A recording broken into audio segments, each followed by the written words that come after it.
হযরত আলী রাদিয়াল্লাহু তাআলা আনহুর 19তম বংশধর হচ্ছেন আপনার নিজামউদ্দিন শাহ রাহমাতুল্লাহ আলাইহি। নাম কি? আপনারা অনেকে শুনছেন নিজামউদ্দিন শাহের মাসি ডাকায় যাহা 52 তাহা 53 যাহা 99 তাহা 100 এরকম বলেন বলেন আস্তাগফিরুল্লাহ বলেন না। এই নিজাম করেছিল মুসা আলাইহিস সালামের জামানায়। কার জামানায়? মুসা আলাইহিস সালামের জামানায়। আর এই যে নিজামের কথা বলেন, ইনি হচ্ছেন নিজামউদ্দিন শাহ রাহমাতুল্লাহ আলাইহি, হযরত আলী রাদিয়াল্লাহু তাআলা আনহুর 19তম বংশধর। কততম বংশধর? কথাটা খুব খেয়াল রাখবেন। এই নিজামউদ্দিন শাহ রাহমাতুল্লাহ আলাইহির মাজার শরীফ বর্তমানে আছেন দিল্লিতে। নিজামউদ্দিন শাহ রাহমাতুল্লাহ আলাইহি দিল্লিতে তিনার বিরাট খানকা ছিল, দরবার ছিল। এই দরবারে প্রত্যেকদিন 40 ডেকচি খাবার পাকানো হতো। কত ডেকচি? এখন কিন্তু কি দেখবেন, এখন না, এটা পৃথিবীর শুরু থেকে এখন পর্যন্ত কাছে ইলা ইয়াউমাল কিয়ামাত, কিয়ামত পর্যন্ত থাকবে। কারণ আল্লাহ তাবারাক ওয়া তাআলা কালামে পাকের ভিতরে বলছেন লাকাদ জাল হক ওয়া যাহাকাল বাতিল ইন্নাল বাতিলা কানা যাহুকা। আল্লাহ রাব্বুল আলামিন বলেন লাকাদ জাল হক ওয়া যাহাকাল বাতিল ইন্নাল বাতিলা কানা যাহুকা। বন্ধুরা আমার, ভাইরা, আল্লাহর নবী সাল্লাল্লাহু আলাইহি সাল্লাম যখন মক্কার জমিন ছেড়ে মদিনার জমিনে হিজরত করলেন, হিজরত করার পরে আল্লাহর নবী প্রথম যেদিন ফাতে মক্কা বলা হয়, যেদিনকে ফাতে মক্কার দিনে যখন আল্লাহর নবী 10,000 সৈন্য নিয়ে মদিনা থেকে মক্কার জমিনে আসতেন, আল্লাহর নবী সাল্লাল্লাহু আলাইহি সাল্লাম মক্কার জমিনে এসে খানায়ে কাবার দরজায় হাত রেখে বলেছিলেন লাকাদ জাল হক ওয়া যাহাকাল বাতিল ইন্নাল বাতিলা কানা যাহুকা। জোরে জোরে সুবহানাল্লাহ। আল্লাহ নবী বলেছিলেন, ও বিশ্ববাসী শুনে রাখো, লাকাদ জাল হক, হক এসেছে, মিথ্যা বিতাড়িত হয়েছে, আর মিথ্যা বিতরণের যোগ্য। জোরে জোরে সুবহানাল্লাহ। মিথ্যা কি? মিথ্যা বিতরণের যোগ্য। বন্ধুরা আমার, ভাইরা, হক আর বাতিল দুইটা রাস্তা আছে। এই নিজামউদ্দিন শাহ রাহমাতুল্লাহ আলাইহির দরবারে প্রত্যেকদিন 40 ডেকচি খাবার পাকানো হতো। কিন্তু দিল্লির সম্রাটের এইটা বড় কষ্টের ব্যাপার বেড়ে গেল। দিল্লির সম্রাটের এইটা খুব চোখে লেগে গেল। কারণ কি, দিল্লির সম্রাটের ভিতরে একটা বাতিল চিন্তা কাজ করলো। যেইভাবে নিজামউদ্দিন শাহর দরবারে লোক এসে খাবার খাচ্ছে, এরকম লোক আস্তে আস্তে করে এক সময় আমার ক্ষমতাটা ছিনিয়ে নিয়ে নেবে। লোক আস্তে অনেক যখন আসবে তখন আমার ক্ষমতাটা কি এক সময়, বর্তমান আমাদের জমানে আছে কিনা, আমাদের দেশে আছে কিনা, ক্ষমতা কুক্ষিগত করার জন্য, নিজেকে ক্ষমতাধর করার জন্য, প্রেসিডেন্ট হওয়ার জন্য, আহারে কত অন্যায়, কত অত্যাচার, কত জুলুম, কত নির্যাতন, কত মায়ের কোল খালি হয়। বন্ধুরে, তোমার ভিতরে যদি ইসলামী জ্ঞান থাকে, তুমি যদি মুসলমানের মেয়ে বা মুসলমানের ছেলে হিসেবে দাবি করো, তাহলে তোমার বোঝা উচিত আল্লাহ রাব্বুল আলামিন তোমাকে এই দুনিয়ায় সারা জীবন, কিয়ামত সারা জিন্দেগি ভর কিন্তু তুমি থাকবা না। এটা হচ্ছে তোমার পান্থশালা। এটার নাম কি? এটার নাম হচ্ছে পান্থশালা। এইটা হচ্ছে রেস্ট হাউস, গেস্ট হাউস যেটা আপনি বলেন। এই ক্ষমতা কয়েকদিনের জন্য, 9 বছরের শাসন, 9 বছরের বাদশা, 10 বছরের জেলের ভয় কিনা, কি কত হচ্ছে কিনা। এ বাবা ভাই, কয়েকদিন ক্ষমতায় থাকার জন্য কত মানুষকে হত্যা করলে, যদি কোনো ব্যক্তিকে অন্যায়ভাবে হত্যা করে, একজনকে, কয়জনকে, যদি কোনো ব্যক্তি অন্যায়ভাবে একজনকে হত্যা করে, তামাম পৃথিবীর সমস্ত মানুষকে হত্যা করার গুনাহ তার আমলনামায় লেখা হবে। আর যদি কোনো ব্যক্তি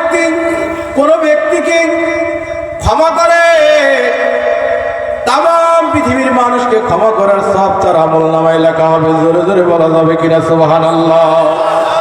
এবার বন্ধু তুমি ভাবো, দুনিয়ার ক্ষমতার লোভের জন্য কত অন্যায় কত অপরাধ করেছো।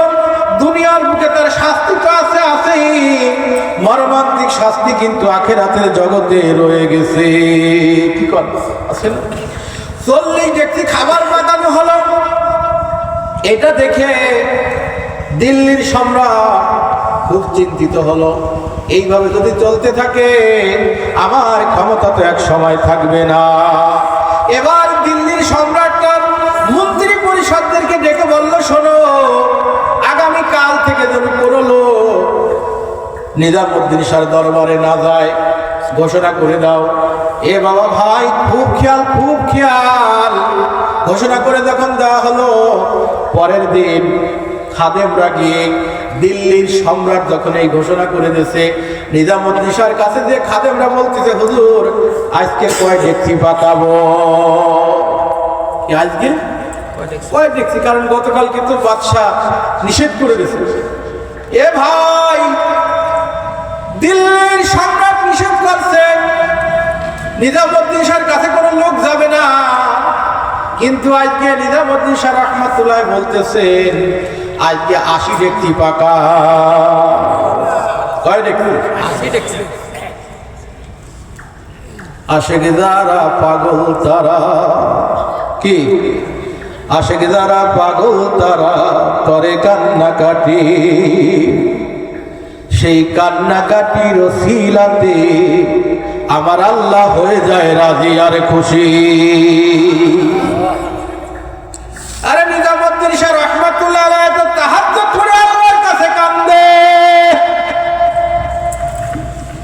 এইবার নিজামুদ্দিন শাহ রাহমাতুল্লাহ আলাইহি বললেন 80 ডেকচি পাকাও। খাদেমরা চিন্তা করলো, হুজুর কোনো খেয়ালিতে কি বলতেছে, কারণ সরকার নিষেধ করছে। গতকালকে পাকাইছে 40 ডেকচি, আজকে যদি 80 ডেকচি পাকাই, একটা দুইটা খাবার না, তো খাবারটা নষ্ট হবে। খাদেমরা ঘুরে ফিরে এসে আবার জিজ্ঞাসা করছে, হুজুর আজকে কয় ডেকচি পাকাবো? হুজুর বলছে, বাবার 80 ডেকচি। কয় ডেকচি? 80 ডেকচি। আবার খাদেমরা কথাটা ততটা গুরুত্ব দেয় নাই। তৃতীয়বার এসে আবার বলছে, হুজুর কয় ডেকচি পাকাবো? হুজুর ধমক দিয়ে বলছে, কয়বার বলবো? বলছি না। কয় ডেকচি কথা? বলছি তো 80 ডেকচি পাকাও। বাবারে, আল্লাহওয়ালা লোকের কাজ কিন্তু অনেক সময় উল্টো মনে হয়। কি মনে হয়? কিরম উল্টা মনে হয়? জামানার নবী মুসা আলাইহিস সালাম, মুসা আলাইহিস সালাম যখন আসছে, কোথায় আসার পরে মুসা আলাইহিস সালাম যখন সমুদ্রের পাড়ে আসছে, ফিরাউন তার লোক লস্কর তীর ধনুক বল্লভ নিয়ে আক্রমণ করতেছে। এবার মুসা আলাইহিস সালাম বললেন, আল্লাহ এখন কি করব? আমার আল্লাহ বললেন, পানিতে বাড়ি দাও। জোরে জোরে সুবহানাল্লাহ। কাজ কি এটা ছিল? কাজ তো তাদের কি করে, আমার কাছে যা আছে তাই নিয়ে প্রতিহত করতে হবে। কিন্তু আল্লাহ কি বললেন? পানিতে বাড়ি দাও। জোরে জোরে বলা যাবে কিনা সুবহানাল্লাহ বিহামদিহি, সুবহানাল্লাহিল আযীম, নারায়ে তাকবীর, আল্লাহু আকবার। মুসা আলাইহিস সালাম পানিতে যখন বাড়ি দিয়েছে, কয়টা রাস্তা হয়েছে? কয়টা? 12টি রাস্তা। কে দান করেছে? কে দান করেছে? জোরে জোরে বলা যাবে কি কে? মুসা আলাইহিস সালাম পানিতে বাড়ি দিয়েছে কয়টা রাস্তা হয়েছে? কয়টা? তিনি হচ্ছেন রব। জোরে জোরে বলেন না সুবহানাল্লাহ। এরা যেই মুসা আলাইহিস সালাম একটা পানিতে বাড়ি দেওয়ার কারণে 12টি রাস্তা তৈরি করে দিলেন, তিনি হচ্ছেন আপনার আমার রব, তিনি হলেন আমার আল্লাহ। জোরে জোরে বলেন না সুবহানাল্লাহ। কয় ডেকচি? 80 ডেকচি। এখন 80 ডেকচি পাকাইছে। 80 ডেকচি পাকানোর পরে বাবা ভাই, খাবার খাওয়ার পরে যে লোক এক্সট্রা রয়েছে, আরো 2 ডেকচি খাবারের প্রয়োজন হয়। জোরে জোরে বলা যাবে কিছু?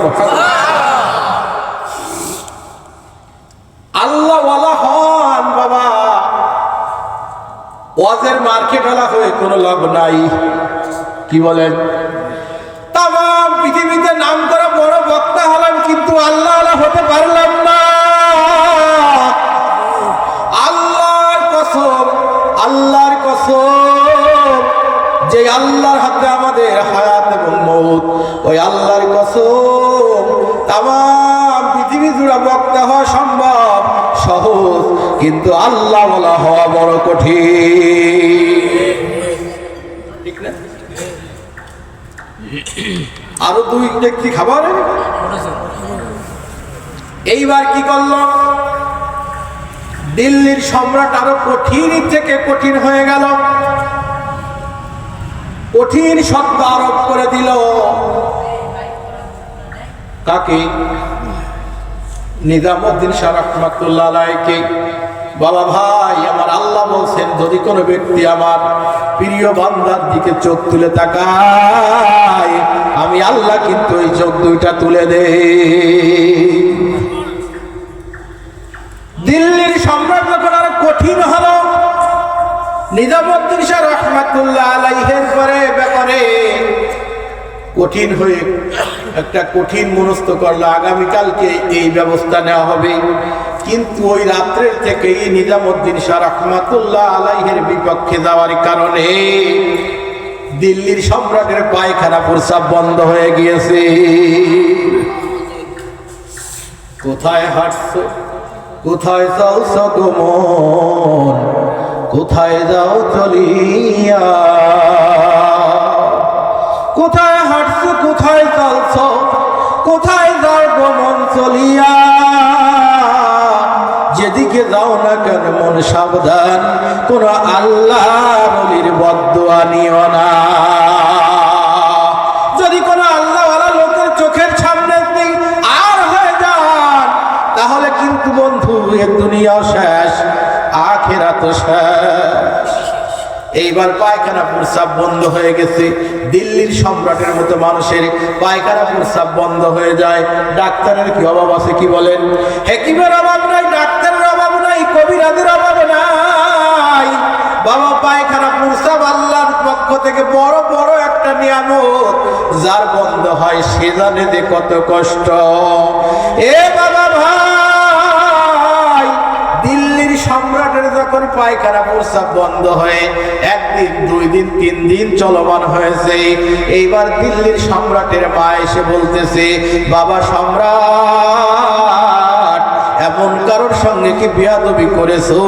কোন আল্লাহওয়ালা লোকের সঙ্গে? দিল্লির সম্রাট মাকে ডেকে বললেন, মা, নিজামুদ্দিন শাহর সঙ্গে তো আমার এরকম কিছু হয়েছে। নিজামুদ্দিন শাহ কথা শুনে দিল্লির সম্রাটের মা নিজামুদ্দিন শাহ রাহমাতুল্লাহ আলাইহির কাছে গেছে। আলাইহির কাছে যাওয়ার পরে যখন ঘটনা খুলে বলছে, নিজামুদ্দিন শাহ রাহমাতুল্লাহ আলাইহির কাছে তাবিজ চাইছে। কি চাইছে? তাবিজ চেয়েছে। কিন্তু কি বাবা, নিজামুদ্দিন শাহ রাহমাতুল্লাহ আলাইহি বলেন, তাবিজে কাজ হবে না। এই তাবিজে কাজ হবে না। কি করতে হবে? নিজামুদ্দিন শাহ রাহমাতুল্লাহ আলাইহি বললেন, দিল্লির ক্ষমতা আমাকে লিখে দিতে হবে। কি করতে হবে? যেই ক্ষমতার জন্য তুমি আমার কাছে লোক আসতে নিষেধ করছো, ওই ক্ষমতা আমাকে লিখে দিতে হবে। বন্ধুরে, এখন নিজামুদ্দিন শাহ রাহমাতুল্লাহ আলাইহির কাছ থেকে দিল্লির সম্রাটের মা যখন গেছে, দিল্লির সম্রাটের কাছে গিয়ে বলতেছে, বাবা, নিজামুদ্দিন শাহ রাহমাতুল্লাহ আলাইহি এই দিল্লির ক্ষমতা লিখে দিতে হবে তাকে। দিল্লির সম্রাট বলছে, মা, জলদি লোকজন দিয়ে কাগজপত্র আনো, আমি সই সকল করে দিচ্ছি। কারণ জীবনের থেকে কি কর, রাষ্ট্র বড় নাকি? দেখেন না একজন রাষ্ট্র ফেলাই কি জীবন ঠিক আছে না? বারবার কষ্ট হচ্ছে, আমি যদি 2-4 মিনিট থাকতাম তাহলে আর আমি আসতাম। তার মানে জীবনের থেকে, রাষ্ট্রের থেকে জীবনের দাম বেশি। দিল্লির সম্রাটের মাকে সম্রাট ডেকে বলল, মা, জলদি করে কাগজপত্র নিয়ে আসো, আমি কায়দা করে লিখে দিচ্ছি যখন সই স্বাক্ষর করে দেওয়া হয়েছে, নিজামুদ্দিন শাহ রাহমাতুল্লাহ আলাইহির কাছে হাজির করছে, তখন নিজামুদ্দিন শাহ রাহমাতুল্লাহ আলাইহি দেখে বলতেছে, না না না, হয় নাই। কারণ ক্ষমতা পাকাপোক্ত হওয়ার জন্য যা কিছু দরকার ওই পরিমাণ সই স্বাক্ষর এখানে নাই, বাকি আছে। আবার নিয়ে গেছে, খুব খেয়াল করে শুনবেন। আবার যখন নিয়ে গেছে, পরিপূর্ণভাবে শৈশব করে নে নিজামুদ্দিন শাহ রাহমাতুল্লাহ আলাইহির কাছে দেশে, নিজামুদ্দিন শাহ ধরে এবার বলতেছে, এবার বলো তো দিল্লির সম্রাট কে? সবাই বললেন দিল্লির সম্রাট কিরা? নিজামুদ্দিন শাহ রাহমাতুল্লাহ আলাইহি। সবাই যখন স্বীকার করলেন, এইবার বন্ধু আমার ভাই খুব ভালো করে খেয়াল রাখতে হবে, নিজামুদ্দিন শাহ রাহমাতুল্লাহ আলাইহি দিল্লির সম্রাটের মারে ডেকে বলল, দিল্লির সম্রাটের মা, এইটা হচ্ছে দিল্লির ক্ষমতা। এটা নাম কি? এইটা হচ্ছে দিল্লির ক্ষমতা। এই কাগজখানা কোনো বালতির ভিতরে বা কোনো বলের ভিতরে রেখে আপনার ছেলের সামনে ধরবেন, ধরার সাথে সাথে এই কাগজের ভিতরে পায়খানা এবং প্রস্রাব করতে বলবে। কি বলে? এই কাগজের ভিতরে, কারণ এই দিল্লির ক্ষমতার ভিতরে ভরে ভরে পায়খানা প্রস্রাব করে। তার মানে কি বাবা ভাই, দিল্লির সম্রাটকে নিজামুদ্দিন শাহ রাহমাতুল্লাহ আলাইহি বুঝাই দিলেন, ওরে দিল্লির সম্রাট, তুমি যেই ক্ষমতা হারাই যাওয়ার জন্য এত কিছু করেছো, ওই ক্ষমতা ভরে আমি নিজামুদ্দিন শাহ পায়খানার প্রস্রাব করি। যারা আল্লাহওয়ালা বাবা, তারা দুনিয়ার ক্ষমতার জন্য মানুষ হত্যা করে না। কি বলেন? যারা আল্লাহওয়ালা, তারা দুনিয়ার ক্ষমতার জন্য অন্যায় করে না, অত্যাচার করে না, জুলুম করে না, নিপীড়ন করে না, নির্যাতন করে না, দুর্নীতি করে না। বরং যারা আল্লাহওয়ালা, আমার আল্লাহ বলেন, আমি যখন কোন বান্দারে দুনিয়ার বুকে ক্ষমতা দেই, আল্লাযীনা ইম্মাক্কান্নাহুম ফিল আরদ, আমি যখন দুনিয়ার বুকে কোন বান্দাকে ক্ষমতা দেই, ক্ষমতা পাওয়ার সাথে সাথে বান্দা চারটে কাজ করে। কয়টা কাজ? তার এক নম্বরে কাজ হচ্ছে আকামুস সালাত। বান্দারে যখন ক্ষমতা দেব, ক্ষমতা পাওয়ার সাথে সাথে বান্দা আমার জমিনে নামাজ প্রতিষ্ঠিত করবে। যদি নামাজ প্রতিষ্ঠিত করত, আমার দেশে যদি নামাজ প্রতিষ্ঠিত থাকতো, তাহলে বাইতুল মুকাররম মসজিদের, জাতীয় মসজিদের খতিব থেকে শুরু করে আর চৌকিদার পর্যন্ত কারোর পড়ানো লাগতো না। কে পড়ানো লাগতো না? কারণ নামাজ আপনাকে ইনসাফ শিক্ষা দেয়। জোরে জোরে বলেন না সুবহানাল্লাহ। নামাজ কি শিক্ষা দেয়? নামাজ ইনসাফ শিক্ষা দেয়। নামাজ যদি ইনসাফ, আপনি যদি ইনসাফ কায়েম করেন, ইনসাফ যদি এই জমিনে কায়েম করতেন, তাহলে আপনার দেশ ছেড়ে অন্য দেশে পালানো লাগতো। এই জন্য বাবা আল্লাহ বলেন নামাজ শিক্ষা দেবে, আকামুস সালাত। এর 2 নম্বর আছে যাকাত, 3 নম্বরে আছে ভালো কাজের আদেশ দেবে, 4 নম্বরে খারাপ কাজ থেকে বিরত রাখবে। এই কাজগুলো যদি করা হয়, তাহলে কিন্তু সমাজে অশান্তি থাকবে না।